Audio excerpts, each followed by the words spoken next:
got a lot to talk about today, so get in here. This is Jack with Cosmic Road. I talk about UFOs and the paranormal. Please hit like and subscribe, and let me know what you guys think in the comments below. Yeah, to start with, Marco Rubio, a UFO disclosure or transparency advocate, hopefully, theoretically, has now been named acting director of another U.S. government agency. That is, the Secretary of State Marco Rubio is also going to be serving as acting director of the U.S. Archives, a report says. Christopher Sharp says this could be a big deal for UAP. Last year, Danny Sheehan advocated for Senator Rounds to introduce language requiring the head of each government office to provide UAP information to the archivist immediately after its passage into law. Marco Rubio is going to be the chief of the archivists. In other words, should UAP files be declassified, Rubio would play a critical role. So, I guess we'll have to see if any UAP files are going to be declassified. If indeed Anna Polina Luna is going to be heading up some sort of declassification board that's just going to, declassify stuff, generally speaking, across the board. And some of that stuff is going to be UFO stuff, hopefully, right? At least that's the idea. We'll see how that plays out, if it plays out. But definitely encouraging to think about that, Anna Polina Luna, another UFO transparency advocate, could be declassifying files, and Marco Rubio could be the archivist releasing them. Of course, Marco has been pretty tight-lipped on all of this. He doesn't say much. I'm hoping he says more behind the scenes and that he's really gung-ho about all of this. But it's unclear how much of an ally Marco Rubio is going to be because he is so tight-lipped. But again, here's hoping. And other news, reasons to be optimistic. Trump administration officials set for UFO talks. This is actually pretty cool. Another one from Chris Sharp. Retired Rear Admiral Tim Gallaudet, former acting administrator of the National Oceanic and Atmospheric Administration, announced on Twitter today that he is meeting with officials from the Trump administration this week to discuss a comprehensive whole-of-government approach to UAP. His announcement follows the release of his presentation at the Seoul Foundation Conference, where he outlined the key steps the U.S. government must take to address the issue of UAP policy. In the video, Gallaudet, who served in President Trump's previous administration, voiced his support for the UAP Disclosure Act, a piece of legislation first introduced, of course, by Chuck Schumer. And we don't need to go through all of that again. Very, very exciting. Yesterday, it was announced that Tim Gallaudet had joined the advisory board of the UAP Disclosure Fund, a political action group focused on UAP transparency. Seems like a very exciting group. Of course, we've talked about UAP Disclosure Fund before, and we're still waiting to see what all they can bring to the table. But it's an exciting to think of the possibilities of what they could do. Welcoming the news on his LinkedIn page, Gallaudet called on the Trump administration to take action and acknowledge a UAP cover-up, which may reveal the existence of advanced non-human intelligence interacting with Earth. He wrote, "Amidst all the churn involving the change in direction for the federal government, there is an even greater issue affecting the nation and society writ large. That is the reality of the U.S. government possessing data and evidence proving the existence of UAP. We are not alone, and it is time for the Trump administration to acknowledge the decades-long cover-up to hide it." Love it. Well, man, Godspeed, Tim. I hope you're able to make some headway with the Trump administration and get them to be more transparent about this. They haven't been so far. Now, I'm willing to give them the benefit of the doubt and give them some time, and maybe they're trying to get their ducks in a row first and their people in place and all of that kind of stuff. And I can see the argument for that. But I don't think there's a really good justification for the BS with the mystery drones. So, but again, they could be just buying time. I'm trying to be optimistic here and charitable in my interpretation. So we'll see. We'll see how that plays out. Oh yeah, this is cool. Psionics Virtual Summit, exploring the Psi Plasma Orb NHI connection. That's right. Jake Barber and Ross Coulthart are going to be a speaker, along with Bertie Johnson, the remote viewer, Chris Bledsoe, Richard Dolan, and others on February 23rd. So really cool. Psionics Virtual Summit. That sounds really cool. I won't be able to attend on the 23rd of February. I will be at an ayahuasca retreat. But let me know if you plan to attend to the Psionics Virtual Summit. Sounds pretty cool. Meanwhile, speaking of the Bledsoes, Ryan Bledsoe is tweeting this video that he says shows a being emerging or coming out of an orb. Oh, I got one. Fine.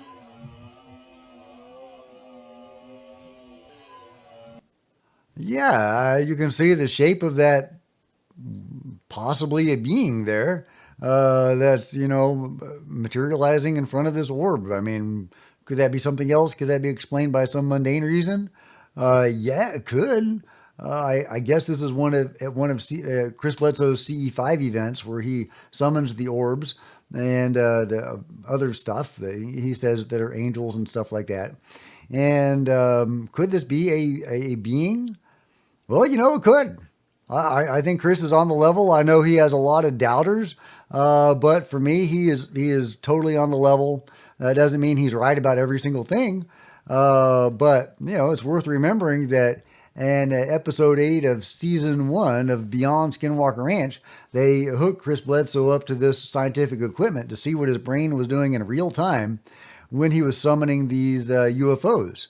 And he was able to go into an instant Zen meditative state that they said it would take a Zen master who had spent 30 years studying this stuff, 30 minutes to get into such a state. He was able to get into it instantly. And then the communication centers of his brain lit up, but not the giving communication centers of his brain, the receiving communication centers of his brain when these UFOs were appearing. So the beings aboard the UFO were letting him know that he was going to be visited, right? That they were coming. And this is, so as far as I'm concerned, Chris Bledsoe is absolutely on the level. Again, that doesn't mean everything that he says is 100% correct. But I take him very seriously and his information very seriously. And people are talking about the lady, and she's worth talking about. This goddess or female entity or whoever she is that interacts with Chris and others. And I'll probably have more to say about the lady soon.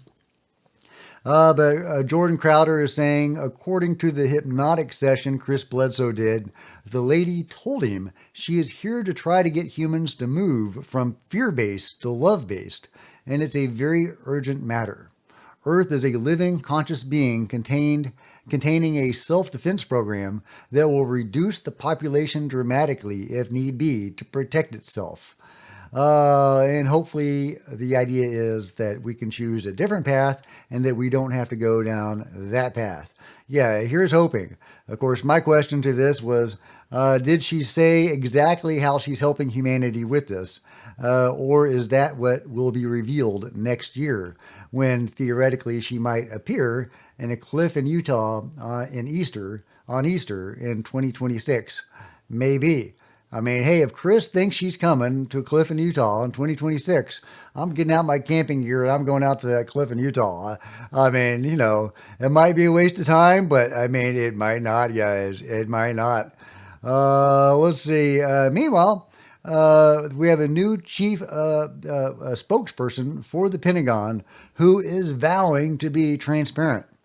My approach here, Jesse, is one of radical transparency in this job. Because, the American people have lost an enormous amount of trust in our institutions across the board, but especially in once honorable institutions like the Department of Defense, the American military. Yeah, okay. He wants to introduce a program of radical transparency. Well, as Jake Barber says, quoting the Bible, you will know me by my fruit. You will know me by my fruits. So, will we know Sean Parnell by his fruits? Will he pony up with the UFO goodness? Or will he continue the long tradition of obfuscation and lies? Well, I mean, we're going to find out soon enough. So he's promising something big. Again, we'll have to wait to see if he delivers on his promises. Meanwhile, Stephen Greenstreet is posting a deleted tweet from Jesse Michaels. And of course, he's using this to undermine Jesse. Of course, what else is Stephen Greenstreet going to do? But the deleted tweet is interesting. Turns out the reporter that used David Grush's combat-related PTSD to discredit his UFO whistleblower claims was a bought and paid-for shill brought to you by the USAID, which of course has been making a lot of headlines, the whole USAID thing. But yeah, that is what Jesse Michaels says, is that this reporter was, bought and paid for.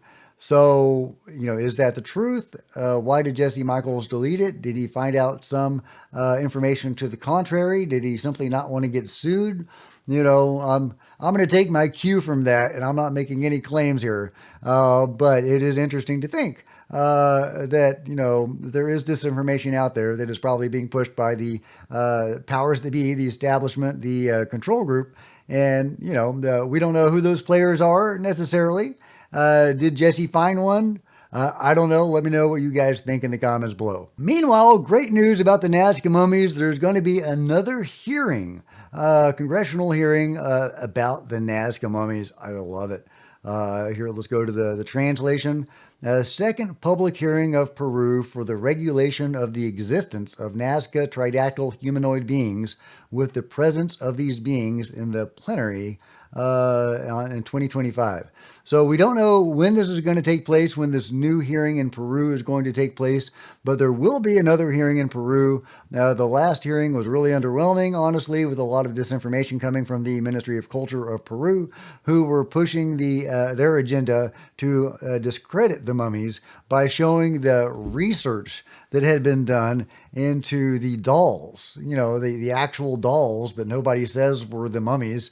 There are dolls, and there are constructs, and they were focusing their research on obvious dolls that, again, nobody said were anything other than dolls. Even the guy who made them, who said, "Yeah, I made them, and they're dolls." So that's what the Ministry of Culture pushed, and they got a lot of airtime during the hearing, unfortunately, pushing this disinformation. Meanwhile, when the researchers on the other side were revealing the actual science, focused on the actual beings, their mics kept on going out.